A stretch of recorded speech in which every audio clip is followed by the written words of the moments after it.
Meet Eder Rivas, owner of That You're Cookin, authentic Salvadoran cuisine. Today he's representing El Salvador.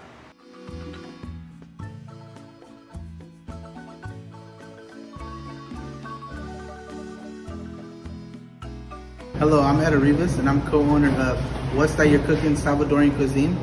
And the country we're representing today will be El Salvador. What independence means to me is freedom to be able to do things in your life and have a better life. One thing for my grandfather, when the war was happening in El Salvador, he made a choice one day to come and move all the way to the United States of America and make a better life. And from there, if it wasn't for him, we wouldn't have these rights that we have, because in the country they were at, it was in a bad time. And for his family, he made the choice to have a better life and reach for his independence. And he made the journey, and down the road, here I am, and I'm representing El Salvador food. So El Salvador is more than just pupusas. The one thing about El Salvador is we have one of the most beautiful beaches of Tunco. We have volcanoes. One of the most popular ones is Izalco. And then we also have different tense of language. We use different, our accents different, and that's what makes it beautiful. Our food is different. We also have volcanoes. One of the most famous is Izalco. We also have beaches. And Tunco is one of the most famous ones in the world. And there's a lot of tourism also for surfing there. Another thing that we are very big in is since the volcanic, the soil, we have a lot of coffee.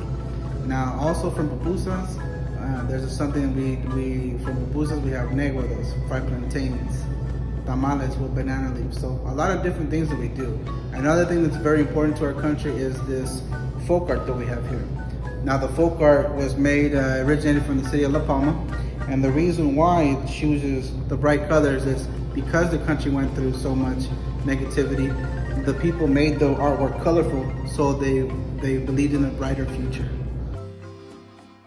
I recommend just one place to visit in El Salvador. We are a fairly small country, so you could visit multiple places. But if I could recommend some places, I would recommend the region of Santa Ana, where the volcano Izalco is. I would also recommend El Tunco, where you have the Black Beach and a lot of surfing with a lot of tourism there as well. And then I would also recommend my grandpa's favorite, Balboa Park in the Planes de Redondel. And what it is there is it's a park atmosphere with a lot of people mingling and selling things, and it's just the vibe of El Salvador there. Part of my culture is how resilient and hardworking Salvadorians are. As growing up in Orange County, California, I didn't see as many Salvadorians growing up. And as I started connecting more with food and my culture, I saw how hardworking these people were, how resilient they were, how much they went through with the 10-year war in El Salvador, and many made the sacrifice and moved their whole families to the United States, and what they were able to do to succeed in this country. And everyone I've ever met is, we all have a same story, but they're all different in a way. But the one outcome that I've seen through the Salvadoran culture, what makes you the proudest, is how these people have overcome so much to succeed in another country. And also when you see back in El Salvador, how these people didn't let a war tear them down.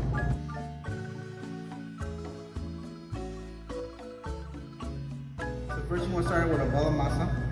So you get the bala masa. And I'm always using the water. This is what the water that you guys see here is for. It's just I use gloves, but at home you'll have your regular hands. So it's just for the masa. It does not stick to your hands, because as it gets drier, the masa starts to stick. So you'll start to feel your masa. If it's not as moist and a little too hard, you want to add water to it. So from here, we're gonna make the ball, and then you're gonna use both of your hands. So from here, I'm using my thumbs to pinch and turn. And as I'm turning, I'm using my other hand to keep on moving it, and you're gonna get this little hat.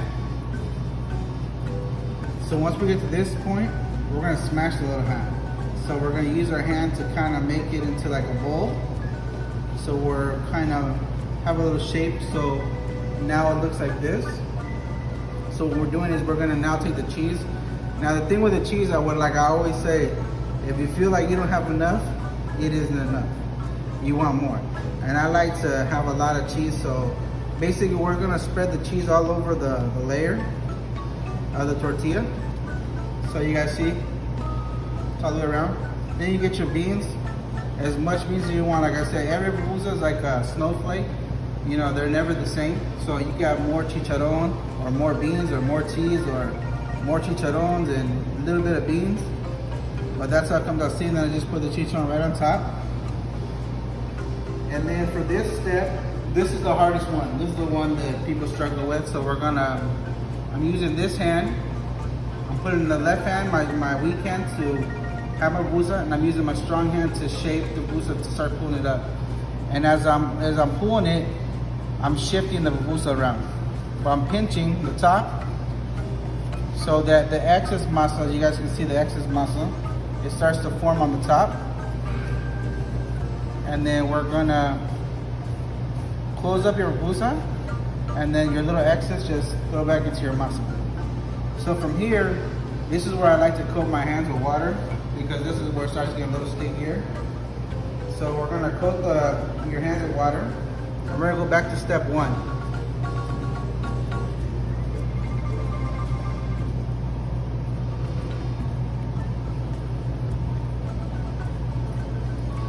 And what we're doing here is we're pushing the material to the edges so you don't have too much of masa on the wall. And then from here, I'm coating my hand again with water so it doesn't stick. And then, you know, you're gonna start to push the pupusa down, and you're gonna toss it back and forth from your hands. And then if you notice it's starting to open up, just use your hands to fill in. And then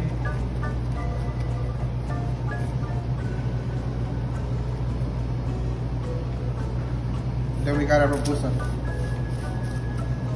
First one was the original traditional way, you know, where you're using our hands. Now that method is pretty hard for some people. That's like where it gets hard, where it's, you know, you don't get a stick. So I'm gonna show you a little adjustment that I did.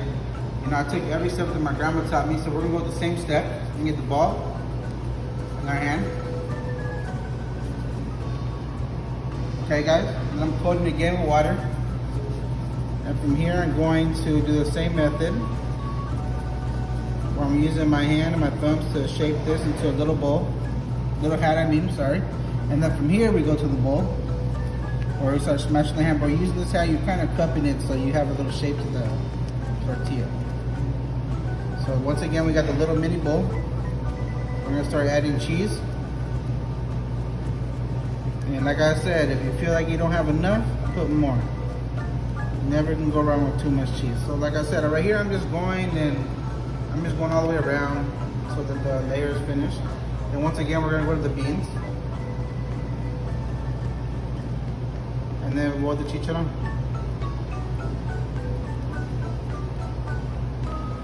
Then I'm gonna coat my hand again, because we're gonna go back to the method. We're gonna start closing it up.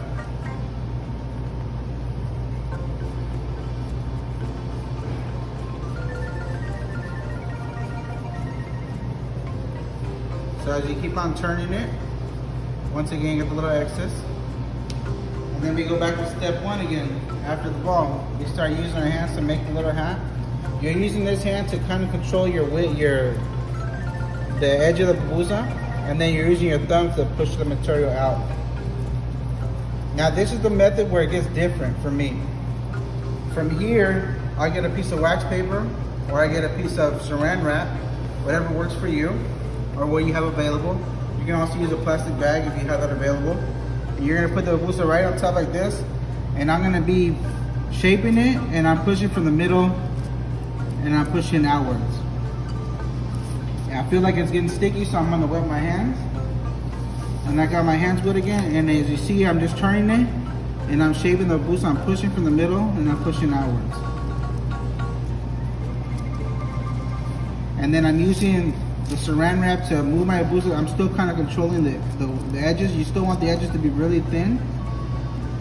And you want to always make sure you're shaping it, and then you're pushing from the middle to the outside.